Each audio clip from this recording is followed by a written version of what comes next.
voice of urbanradio.com. What's up, this is Rappn Tate Grizzly coming at you live, United Under One Star segment. Much love to V100 FM and the bad boys of Urban Radio. You know how we get down and how we do this thing. I'm on the streets, I'm rolling. Harlem's world, we coming back down, baby. And here, Windows of Hip Hop, who's a part of the Zulu Nation. Much respect to the Amara. You know how we doing it. We taking it, baby, from 1973, resurrected from 1865. You got to come to our UZN class to learn about that one. And you want to know, we're after the little Zulus. And so I have a brother that's here with me. Look, his weight is just too heavy. What I mean by weight, what he's conditioned and what he's carried. So I gotta let the man come and let him introduce himself as a king, a true king, a brother that's working the streets, that's out there making a change and making a difference. And we're gonna talk about some great stuff. I work with one of my brothers, a turntable brother, Latino brother, Native brother, brown brother, skin brother, all the brothers, love brother. Here we go. Tell them who we are, baby, who you are. Tell them right there. Rasato from the BX, Rice and Beans, CEO of Deep Sea Entertainment. And tell us who the right man on the side is. Partner right here, Mark Williams. Well, hey, we like to much respect, man, and we welcome y'all both, man, to the show, because we know we're gonna get to you about that documentary thing, that movie thing that's going on about his story life. But I want to bring in, because this is a special segment. We do special segments, and it's gonna air in Chicago, Delaware, and different places, and it's gonna air on the radio station in Detroit, Michigan, on V100 FM. But this, brother, hip hop. The UZN just celebrated its 40th year anniversary last year, which the Amara, when he started Bronx River back in 1973. But it goes way back from his teachings in 1865 with the first Bambata, but we say the Amazulus, because the Amazulu is like what you are, brother, one who got a mindset that's a thinker, having stated minded, that's conditioned what Amara did, but what you doing today. So, as we reflect, in 2014, a God year, you add it up, it's the number 7, mathematics.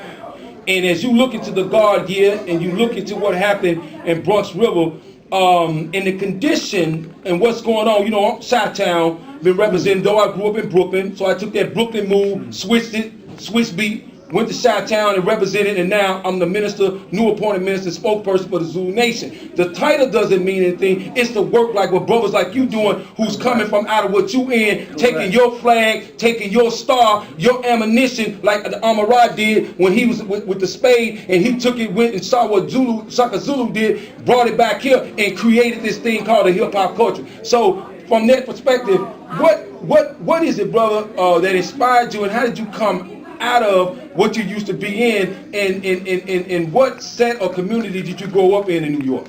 Okay, that's a good intro. Yeah, well, it's a lot, but we'll bring it back. All right. Born and raised in the Bronx. One thing I learned is that music touches the soul. Holy Scripture said, whatever come out your mouth, come out from your heart.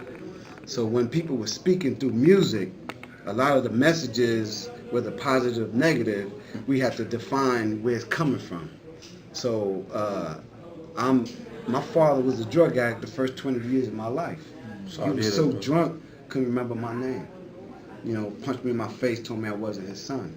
But through the grace of God and my love for people, my love for him, we reconciled. It's beautiful, brother. And in that magic, I just remember crying with him and saying, I don't want to bury a stranger. I want to bury my father. And now we friends, drug-free. I'm drug-free 30 years. I'm gang-free. And I go into all the schools with a Ready for Life tour, because I never passed the 9th grade. Now, hold on. But you're a scientist. You're a scientist. Don't get it tweaked. Yeah.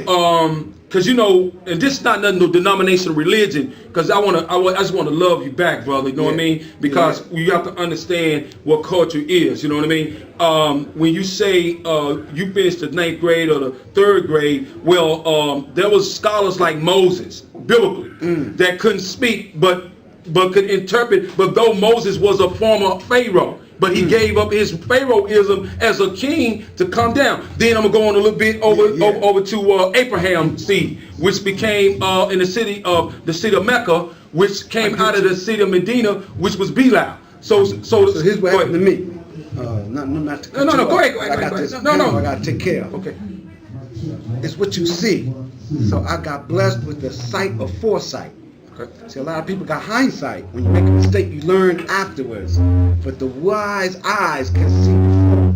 So I can see if I stay in that gang activity, there's nothing there. I can see if I'm selling drugs, I'm hurting people. I can see if I hurt people, I'm gonna hurt myself. If I'm doing something wrong, I'm wrong. I saw that. So I called my company Deep Sea. What you see, foresight, insight, hindsight makes wise eyes. Well, look, hey, wise eyes make a man not be wise and dumb, give him wisdom. Yeah. But we're going to move over here and see what he got in the play, because we know you got to be on a palace, and we're going to get back. We're going to come back, brother. This going to be part 2. This part 1. This part 1, Big Al, everybody, V1O, with this part 1, Chicago, part 1. Yeah. But go ahead, family. Williams, tell us, how did you end up in this Deep Sea, this chemistry, this Campbell soup? Wow. Okay. Well, long story short, I'm a Harlem native, and I grew up as a graffiti artist. And my thing was... Whoa, you got a suit on! But go ahead. It's all good. It's all good. That's hip-hop. That's hip-hop. It is hip-hop, ain't it? My art took me to every neighborhood in the entire city. So while everybody was hanging on one block, I was all over the place. And this was the brother, I don't care when it was, we would always promise, I'm going to reach back to you, but I would always run into him. And every time I would run into him, something changed.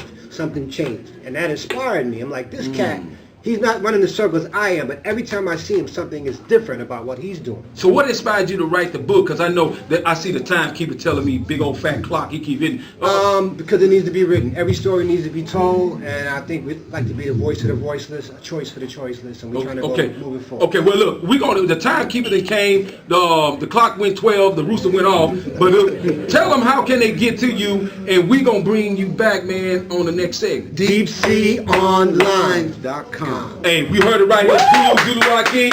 Hey, we love y'all, man. Hey, give me a card or something. Hey, I'm true to yours. They on their way out. They got a $5 million check to get. Hit us at United Under One Star, whatever you want to do, or hit us at Rappn Tate, RAPPNTATE on Facebook. But on that note, yo, B100 FM, Bad Boys of Urban Radio. You heard it from the streets of Chicago. Winners of Hip Hop is doing some great things. They're making a difference. They're making a change, and they are true Zulus. They are the first, matter of fact, parenting Zulu Nation company that's outside of us that we have adapted to, because they're making a change with our youth. So on that note, we gotta go enjoy some stuff, but we'll talk to you in a little bit. Peace and blessings. I'm out of here, Rappn Tate. www.thebadboysofurbanradio.com